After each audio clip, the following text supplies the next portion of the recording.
नमस्कार दोस्तों, नमः शिवाय जीवन ज्योति चैनल में आप सभी का हार्दिक स्वागत करती हूँ। दोस्तों, आज बात करूंगी सोमवती अमावस्या के विषय में, जो कि 17 जुलाई को पड़ रही है। और यह अमावस्या बहुत ही खास होने वाली है माताओं बहनों के लिए, हर सुहागिन स्त्रियों के लिए, क्योंकि सावन की सोमवती अमावस्या है और सावन माह वैसे भी बहुत ही पवित्र और खास होता है।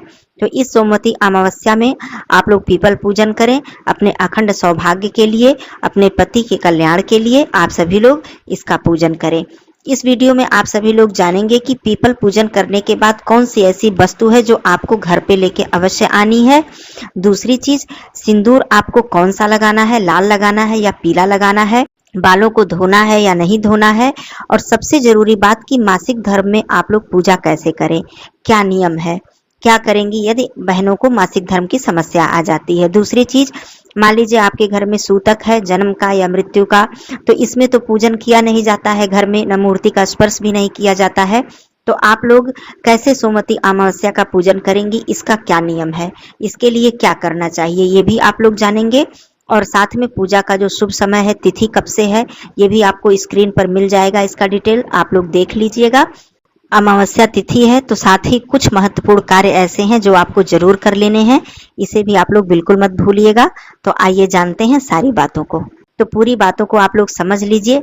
चैनल पे पहली बार हैं तो चैनल को सब्सक्राइब कर लीजिएगा, वीडियो में अंत तक जरूर बने रहिएगा। वीडियो पसंद आता है तो इसे एक लाइक जरूर कीजिएगा, कमेंट बॉक्स में नमः शिवाय अवश्य लिखिएगा दोस्तों। तो आइए एक एक करके सारे प्रश्नों का उत्तर जान लेते हैं, सारी बातें समझ लेते हैं। सबसे पहली बात तो पीपल पूजन का जो है नियम, अमावस्या के दिन जो सोमवती अमावस्या का फेरी लगाने का नियम है, संपूर्ण पूजा विधि, संपूर्ण जितनी भी पूजा है जैसे करनी है, सरल रूप में आपको वीडियो उपलब्ध है चैनल पे, आप लोग देख लीजिएगा और पूरी बातें आप लोगों को समझ में आ जाएंगी। पहली बार का क्या नियम है, दूसरी बार का, तीसरी बार किस किस वस्तु की फेरी दी जाती है, इसका भी वीडियो आप लोगों को मिल जाएगा। अब आइए बात करती हूँ कि पूजन जब आप लोग कर लेती हैं, पूजन आपका जब समाप्त हो जाता है, तो जैसे हम लोग माँ गौरी जी को सिंदूर अर्पित करते हैं और गणेश भगवान जी को चंदन अर्पित करते हैं, तो इस तरह से आप लोग अपने घर में चंदन लेकर जरूर आइएगा, वहां से अपने पति के मस्तक पे लगा दीजिएगा, अपने बच्चों के मस्तक पे लगा दीजिएगा, और भी घर में परिवार हैं जो भी पुरुष भाई हैं तो उनके भी मस्तक पे आप लोग लगा दीजिएगा। ये बहुत ही शुभ होता है, इससे भगवान विष्णु जी का, माँ लक्ष्मी जी का आशीर्वाद मिलता है। और जो सिंदूर है वो तो आप लोग अपनी मांग में लगाएंगे ही पूजन के बाद। मैं सभी वीडियो में बता चुकी हूँ कि आप लोग माँ गौरी जी को जो सिंदूर अर्पित की है उसमें से भी लगाना है, और सोना धोबिन को अर्पित किया हुआ सिंदूर भी आप लोगों को अपनी मांग में भरना है अंतिम में जब आप लोग पूजा कर लेंगी। ये बात हो गई। अब दूसरी चीज है कि मासिक धर्म से संबंधित जिन भी बहनों को ऐसी समस्या आ जाती है मासिक धर्म में क्या करें, तो 7वें दिन ही पूजन किया जाता है, देव पूजा 7वें दिन ही की जाती है, ऐसा नियम है।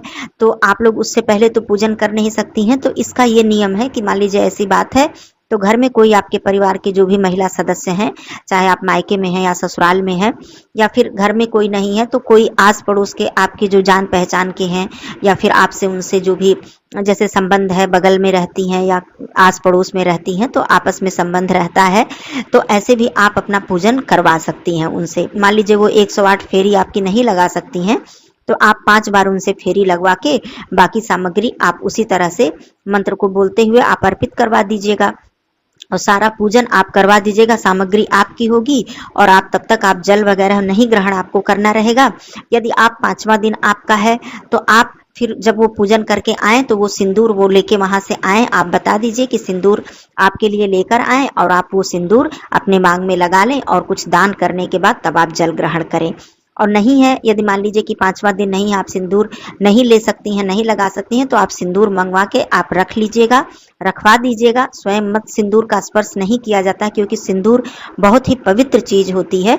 तो आप यदि बिल्कुल भी स्वच्छ नहीं है तो आप सिंदूर का स्पर्श नहीं कर सकती हैं। आप सिंदूर रखवा दीजिएगा किसी से, अपने परिवार के सदस्य से, और जब आपका 5वां दिन हो जाएगा तो इस सोमवती अमावस्या की जो पूजन का सिंदूर है इसे जरूर आप लोग अपनी मांग में लगा लीजिएगा। उसके बाद जब आपका पूजन समाप्त हो जाता है तो आप जल ग्रहण कर सकती हैं, सिंदूर आप रखवा सकती हैं। ये भी नियम हो गया आपका कि आपका यदि स्वच्छ है तो आप लगा लीजिएगा, उसके बाद जल ग्रहण कीजिएगा दान करने के बाद, और स्वच्छ नहीं है तो रखवा दीजिएगा, बाद में लगा लीजिएगा। तो ये भी नियम है। अब आइए जान लेते हैं कि सिंदूर आपको कौन सा लगाना है। तो आप लोग ये समझ लीजिए कि अमावस्या तिथि है, सोमवती अमावस्या है, तो आप लोगों को पीला सिंदूर ही लगाना है। और जहां तक हो सके आपको अपने सिंदूरा से ही सिंदूर लगाना है। मान लीजिए जो बहनें कहीं बाहर रह रही हैं और गांव में उनका सिंदूरा है, नहीं लेकर आ पाई हैं किसी कारणवश, तो वो पीला सिंदूर लगा लेंगी। लेकिन जिन बहनों के पास अपना सिंदूरा है, वो अपने अपने पास रखी हैं, तो वो अपने सिंदूरा से ही सिंदूर लगाएंगी। अमावस्या तिथि पर अपने सिंदूरा से लेकर सिंदूर लगाना बहुत ही शुभ होता है। बालों को आप लोग नहीं धो सकती हैं, बाल एक दिन पहले ही धुलना है, क्योंकि सोमवार का दिन है और सोमवार के दिन बाल नहीं धुला जाता है।